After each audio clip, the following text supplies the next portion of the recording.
Assalamualaikum warahmatullahi wabarakatuh dan salam sejahtera. Saya Nurul Asyiki binti Yaakob, pelajar tingkatan 5, Sekolah Menengah Kebangsaan Tunku Mahmud Iskandar, JEA 0012.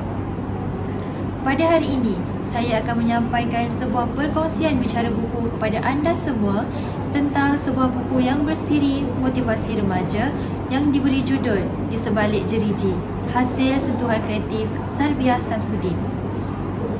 Sedikit sebanyak yang dapat saya kongsikan tentang penulis ini ialah beliau telah dilahirkan pada bulan Julai 1957 dan menetap di Batu Berendam, Melaka. Beliau mengajar di Sekolah Henry Geni dan mempunyai pengalaman mengajar selama 32 tahun dalam subjek pendidikan Islam.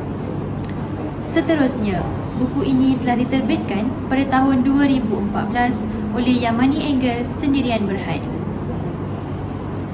Buku yang mempunyai lebih 140 muka surat ini mempunyai 8 bab yang mengisahkan tentang kehidupan anak-anak remaja yang tersilap langkah.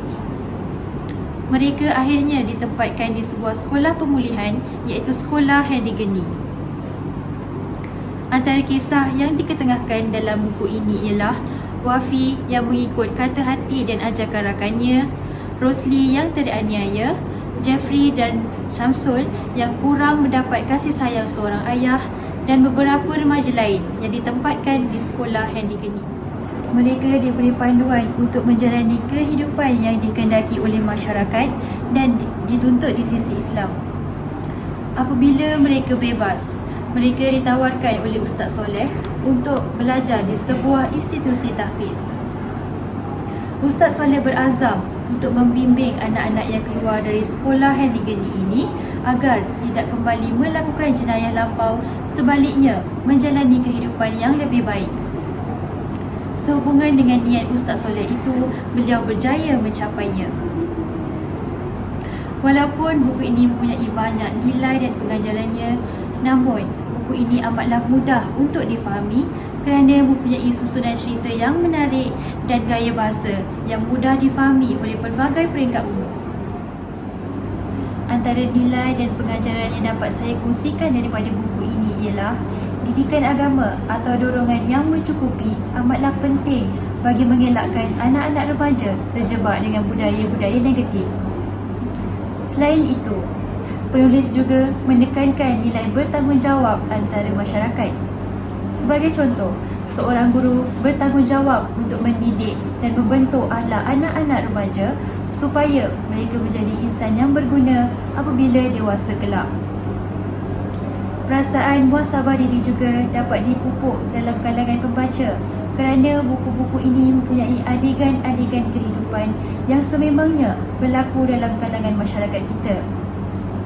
Hal ini menjadikan kita lebih cakna akan golongan remaja bermasalah sekaligus mengambil inisiatif awal untuk membantu mereka. Oleh itu, pengajaran-pengajaran yang terdapat dalam buku ini disinggol dan diangkat oleh pengarang untuk ditanggapi pembaca-pembaca sama ada pentingkah memelihara akhlak dan peribadi mulia atau tidak pentingkah perkara tersebut. Sementelahan itu, subjek pendidikan Islam dan pendidikan moral juga haruslah diterapkan di sekolah bagi mengembalikan kesedaran dan kepedulian masyarakat tentang nilai-nilai murni yang melambangkan identiti bangsa berjaya. Masyarakat juga haruslah sedar bahawa subjek pendidikan Islam dan pendidikan moral juga tidak harus dikesampingkan kerana peranannya yang sangat berkesan dalam memupuk sasiah diri yang terpuji. Akhir kata, saya amat menyarankan kepada rakan-rakan dan sahabat handai yang belum membaca buku Di Sebalik Jeriji ini untuk membacanya kerana nilai-nilai pengajaran yang terdapat dalam buku ini amatlah dekat dengan situasi kita sekarang.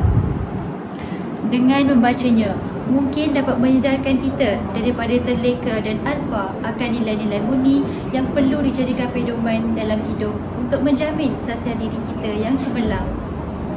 Saya akhiri bicara buku ini dengan serangkap pantun. Cantik sungguh si bunga kejora buat hiasan di hari raya. Marilah sahut seruan negara. Bangsa membaca, bangsa berjaya. Sekian, wabillahi taufiq wal hidayah. Wassalamualaikum warahmatullahi wabarakatuh.